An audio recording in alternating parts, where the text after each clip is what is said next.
I have one last letter to read. This is a very long one, but I think Will will enjoy this. So it goes, Dear Justin and Will, as a devoted listener of the Important Cinema Club, I wanted to take a moment to express my deep appreciation for the incredible work you both do. Your deep dives into the often overlooked corners of cinema has been a constant source of enjoyment. God, we are good, aren't we? And I can't tell you how much I value the passionate knowledge and excitement you bring to every episode. Sometimes it feels like the show was designed in a lab for me, and your enthusiasm for Jerry Lewis, Ed Wood, Edgar G. Ulmer, Leonard Maltin, and Sammy Petrillo has reignited my love for these folks. So the guy's going to go in a bit of backstory here. I think it's very important. If I told you this person's name, you will not know it. I can guarantee you've seen multiple things this person has done. Okay. Yeah. After film school, I moved to Los Angeles in the mid-90s, and listening to your show frequently transports me back to the early days working in what turned out to be the last gasp of direct-to-VHS exploitation cinema. I was an editor at Andrew Stevens' Royal Oaks Entertainment. Yes, that Andrew Stevens, star of Massacre at Central High, The Fury, and The Seduction. Andrew's company specialized in producing low-budget erotic thrillers, action movies, and kids' movies that crowded the shelves of video stores and late-night cable TV. Because I was new in town and worked cheap, I was able to jumpstart an editing career and got to edit lots of movies directed by Olen Ray, Jim Wynorski, and wait for it, Gary Graver. Ooh. Olen Ray was a devoted friend to Gary and made sure to get him work as a DP on his films. And sometimes Gary himself directed movies.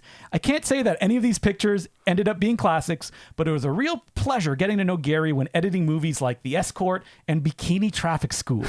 I don't think he had Well, wait a minute. Angel Eyes was on the Sight and Sound top 10 list in 2022. I don't think he had any personal investment in these things, but it kept him working and he could rent his equipment to the production. After the movies were edited, I don't even think he watched the final cut. Even though it didn't seem like his heart was really in it, he loved movies and the people who made them.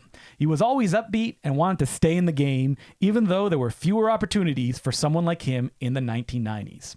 What made Gary truly unique was his enduring connection to Orson Welles, and he loved talking about the relationship. He talked about The Other Side of the Wind, a project that had consumed him much of their time together.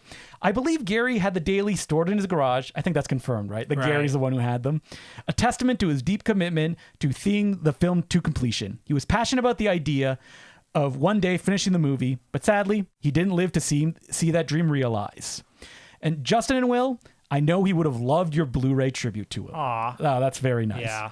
Living and working LA in the 1990s, every once in a while you'd find yourself in the presence of cult movie royalty. One day at the Royal Oaks, I saw Turhan Bey from The Mummy's Tomb sitting in the lobby waiting to audition for one of Olen Ray's films. Another time, John Lazar, Z-Man from Beyond the Valley of the Dolls, dropped by, having been cast as the villain in one of Fred's prison action pictures. One time, I was at a bar and found myself sitting next to Robert Quarry, who played Count Yorga in a couple of AIP pics. Another time, I was out for dinner at Musso and Frank's restaurant, and at the next table was Ann Savage from Detour, celebrating her birthday. The cake had What is this, my dreamscape? The cake had a photo of her from Detour, and she was having a great time. Oh, I could just imagine. This is my Hollywood. Famous Monsters of Filmland's Forrest J Ackerman was also still around, and you could often spot him eating lunch at House of Pies in Los Feliz, near where he lived. Wearing the Dracula cape, I hope. He had sold his Acker mansion and was living in a small house nearby, and often I would walk by and see him through the window, sitting in an easy chair. I was also lucky enough to work with David DeCoteau as an editor on Leather Jacket Love Story. Oh, what a great film. Which you spoke about on your amazing episode about David DeCoteau. After a long day of editing, he said, "Hey, would you like to meet Curtis Harrington? I'm sure you know Curtis's work as the director of Night Tide, What's the Matter with Helen, and a slew of made-for-TV movies. We went for dinner at Musso and Frank's, of course, and he regaled us with stories he'd been dining out on years. My favorite was how he was casting killer bees and wanted Bette Davis to play the lead, but got a late-night phone call from her saying that she would literally die if she was stung by a bee because of her allergies. He ended up casting Gloria Swanson, who loved the bees and was able to commune with them effectively." Now, I haven't gotten to the part about this. I mean, what a life this guy's had. I'm loving this. But you're about to hear about something that was a defining thing, probably in your life, that you didn't even really think about who's the people who did it. Okay. Sorry for rambling on, but these were very exciting years that I didn't know about how much I'd come to treasure. Actually, I'm going to say, any listener to hear, I'm about to say what this person did, and you're going to be like, if you're our age, you're like, oh, I remember those. I have a feeling you would both appreciate this unique moment in Hollywood history. So, when the DVD format launched around 1998, I started a company to produce DVD extras and was able to channel my passion into cinema to something that not only celebrated the films themselves, but also the stories behind them. Producing featurettes and audio commentaries was truly exciting, but in those days, we really never knew who were watching them, or if the extras were making an impact we had hoped for. That's why it's so gratifying to hear both of you talk about what DVD extras meant to you when you're getting into movies into a serious way. This guy, he directed the William Castle documentary and every special feature you've ever seen. Spider-Man, Fargo, all the special features on the Martin Scorsese, like Raging Bull, to probably produce those commentaries. He did the Blue Velvet feature-length documentary that was on the DVD special edition. Of course I saw all this. You saw all of these. Yeah. Like all of the special features, especially, I think he worked for like MGM, you know, when they had the little lion logo. Oh, do I remember? He did all, I wonder if he did the Weird Al ones. Like I was looking at like hundreds and hundreds of credits of things he produced, edited, directed. Oh my God. I was like, film school. Like this guy, like all the special features, I'd be like, oh man, I can't wait to watch this. He was all involved with all of them. And the letter continues, knowing that this stuff resonated with you and helped deepen your appreciation for movies as a formative age means the world to me. It's a reminder that the work we did wasn't just about preserving history. It was about enhancing the viewing experience and connecting with audiences in a way that we couldn't measure at the time. Hearing your perspective has brought a new sense of fulfillment to those efforts, and I'm incredibly grateful for it.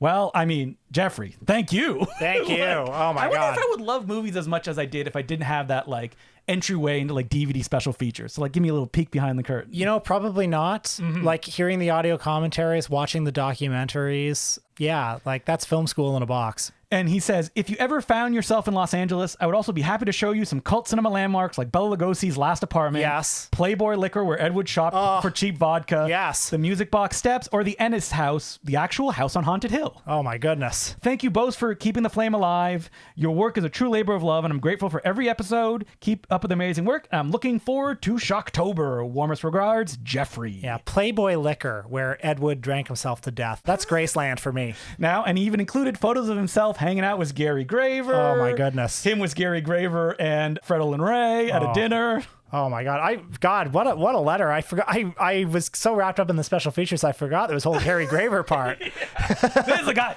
Jeffrey, you lived the dream. Yeah. Do you want to be the third mic? Thank you very much for a longer letter than I would usually read, but I think that it was worth it. So I mean, you did way more for us than we could ever do for you. That's right. But thanks very much for listening.